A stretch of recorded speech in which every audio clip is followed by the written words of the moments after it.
Down the green has this putt of a yard, maybe a metre, for a 1 over par 5 and around a 72.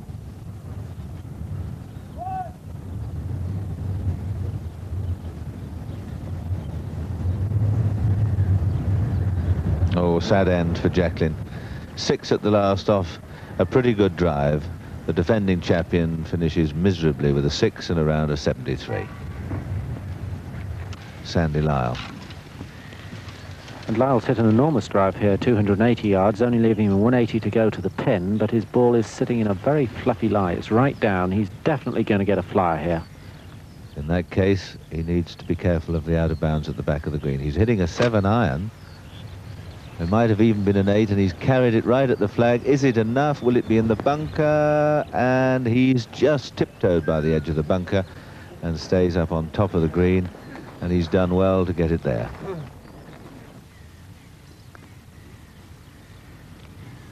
Come on, baby, roll it out.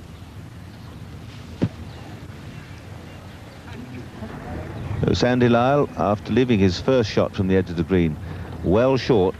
Well, he's left it 6 feet or so short, and should come from the left, his left, and this to remain at level par. Oh, he hated it, isn't it? It's funny how he got a bit agitated on that hole for some reason or other, and Lyle drops the stroke at the 18th.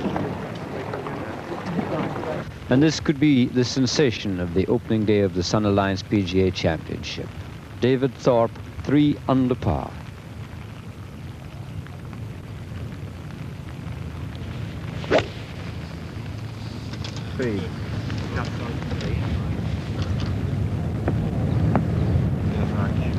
And a very good tee shot.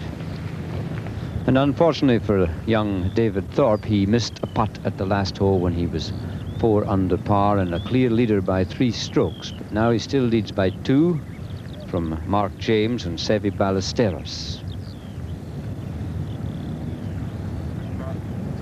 Oh, nearly re-established that 3-shot lead. And David with this little putt. David, the professional at the Sutton Coldfield Golf Club. And a nice par, which keeps him 2 ahead at 3 under par. And rather sadly, at the 17th, David Thorp dropped a stroke. He hit a very wayward tee shot to the right into deep rough and did very well indeed to make the 5. Now he is only 1 ahead.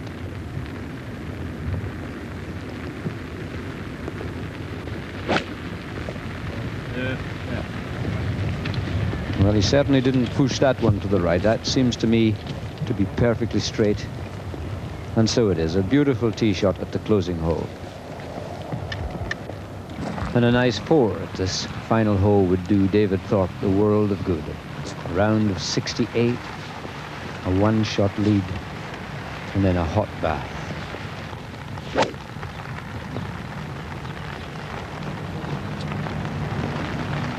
Right. And that is going to stop just 20 yards short of the green in the semi-rough. Well, it's rather essential for Thorpe that he has a reasonable lie. It doesn't look too bad because lying absolutely direct line between him and the flag is a very deep pot bunker. He hasn't got a lot of room to work with.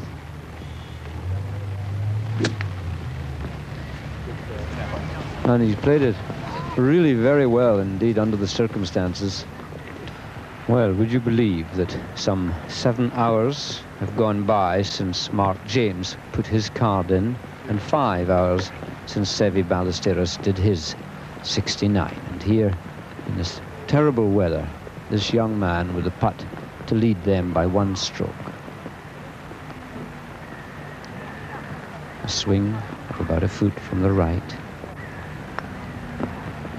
He hasn't hit it, has he? Indeed he has. And that's a very good putt. But it'll be a stroke drop. It'll be a 5, and it will give him a 69, which will tie him with Ballesteros and Mark James And he can be proud of that because he played in the foulest of weather conditions. Well, it will have been very disappointing for young David Thorp to drop those 3 strokes in the last 4 holes, but he's still the joint leader. And look at the famous names he shares that top place with: Seve Ballesteros and Mark James. The 3 of them all in with 69s, 1 under par. And then 7 men, 1 stroke behind. And then 2 strokes behind, another 6 men, including the name of Sandy Lyle. And of course, Nick Faldo was round in 72 today, so he's still only 3 strokes behind and still very much in contention for that 4th consecutive tournament win. Well, they'll all be back in the morning to fight for the top 65 places, and that will qualify for the final 2 days. And now, from a very wet Royal St George's, good night.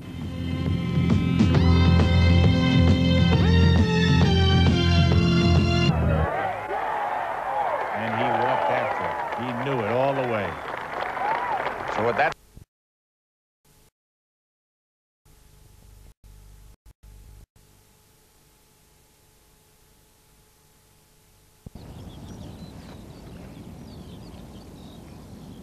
Now Gordon Brand, he's got a hole this to only drop 1 shot.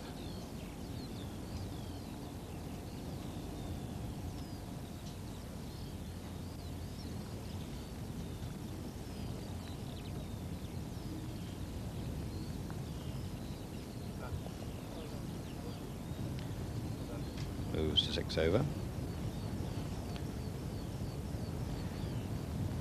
Conditions really not a lot different to yesterday. The wind, strength of the wind about the same, more or less from the same direction.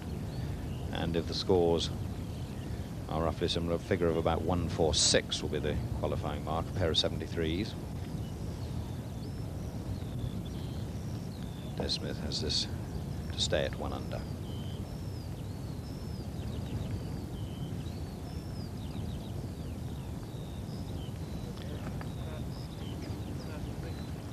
So 1 under and 5 holes left to play.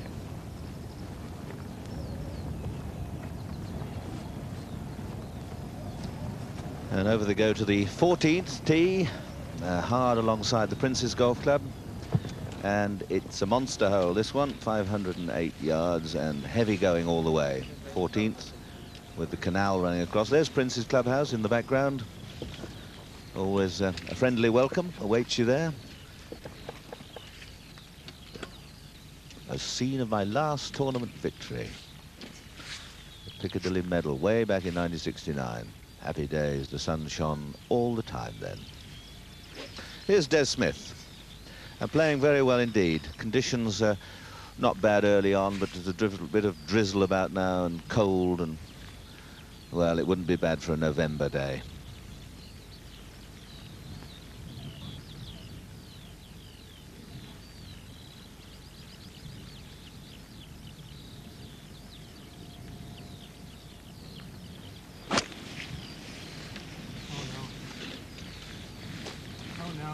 Oh no is right, but it's careering along. I do believe he's been a little bit lucky.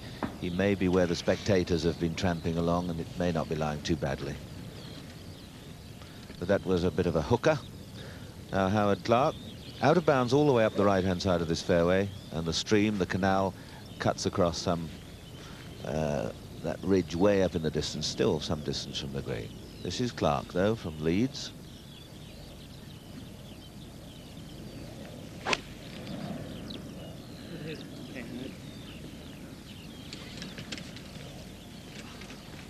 He's also in the rough, but lying okay. There's the fence on the far side. Over that's the other course and out of bounds. And here we're coming up to the canal. There it is.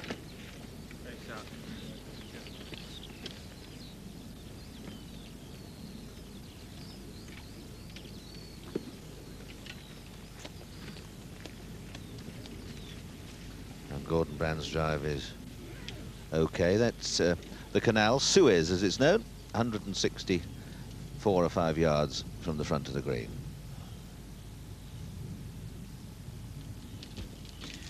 Now this is the state of the Ryder Cup points table, with Nick Faldo, of course, with 3 consecutive wins, way out in front of everybody else. Almost £13,000. In fact, it is almost £14,000 out in front of Sandy Lyle. who may turn out to be one of his big rivals here in this tournament. Canizares of Spain, who's been finishing in high positions throughout the season so far, in 3rd place. And the top 10 off this table will represent the British Isles and Europe in the Ryder Cup against the United States of America in Florida in October.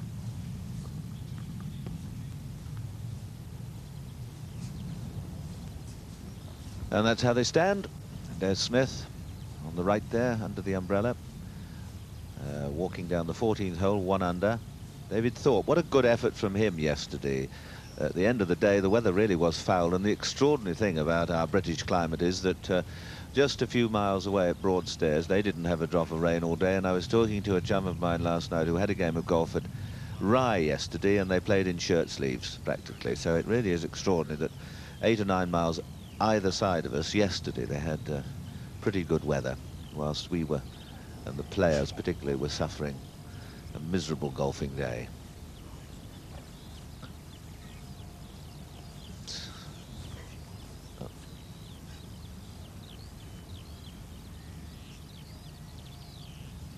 There's Smith's ball. The other side, over here. Mind that string and the cables. That's the spectator ropes, just been moved back.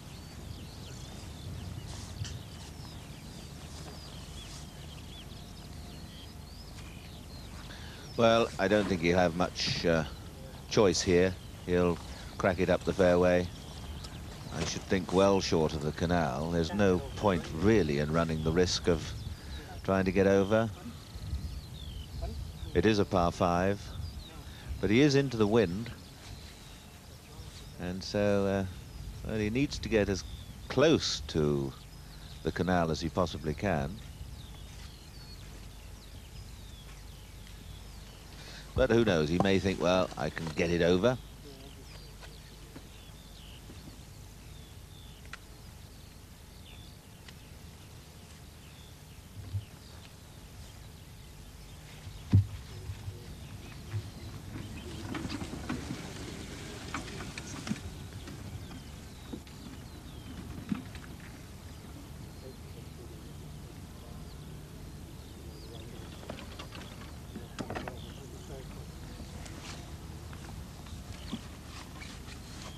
Des Smith having selected a very lofted club indeed. Second shot to the 14th. Joint leader, 1 under.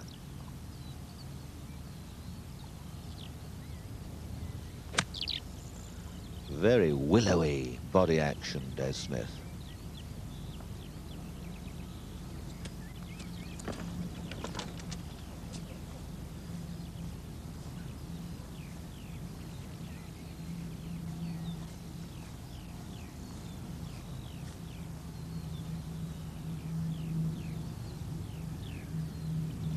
Howard Clark just in the rough, but it'll be Gordon Brand.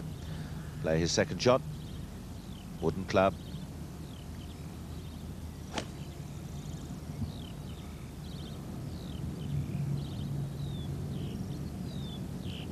And that's well over the canal and up. But still, as you can see, some 60, 70, 80 yards maybe from the flag.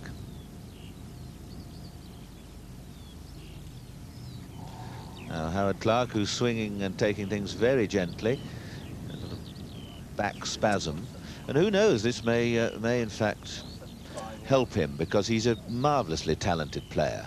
Beautiful round swing, but I've always thought he hits at the ball far too hard. This back problem of his may give him some extra thoughts on how to swing the club, but you can see this is an awkward one. Ball above his feet, sweeps it away. No, didn't get it going, just turned it left from that hanging lie. And still left with quite a shot into the green. The outward nines of these three, very good indeed. Des Smith, 34, Clark, 33, and young Gordon Brand, 35. Very good going indeed. And in old golfing parlance, Clark now 4 under 4s. So if he can... And finally, stocky figure of Ian Woosnam. He's a very bright young fella. He really is good news. And there'll be a nice round of applause if he gets this in for a 3. This for a 66.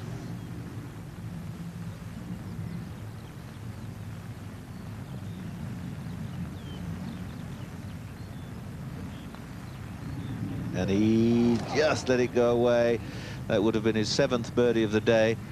And I think he may just mark this because Eamon Darcy will putt first, doesn't want to step on his line.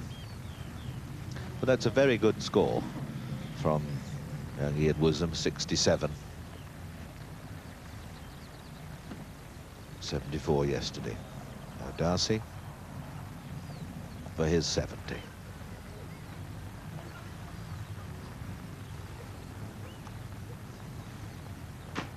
Nice round. So again, another good 3 scores from a group all playing together.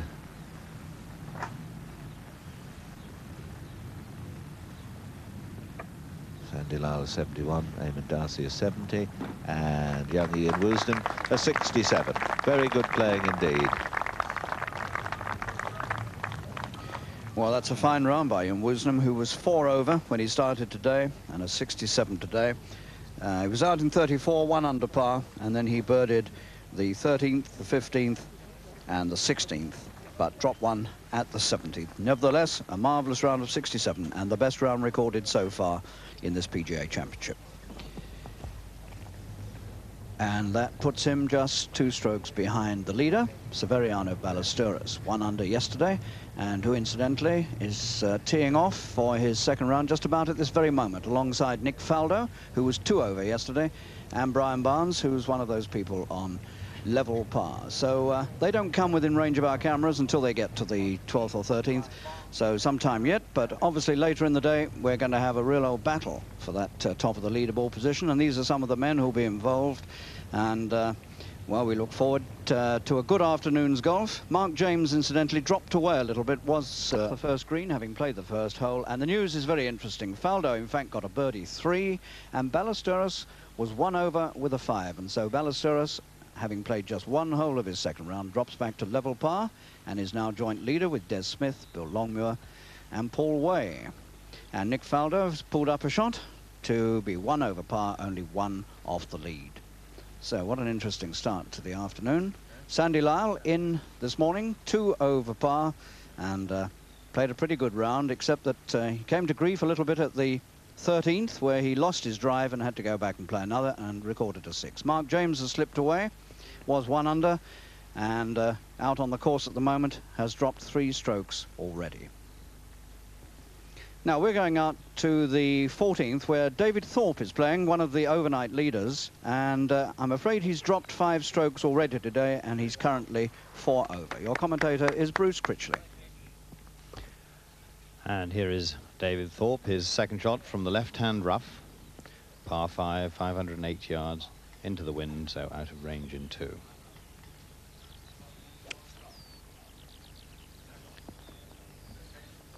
Oop, and he's only just cleared the Suez Canal, after which this hole is named, and still got a good 120, 130 yards to go.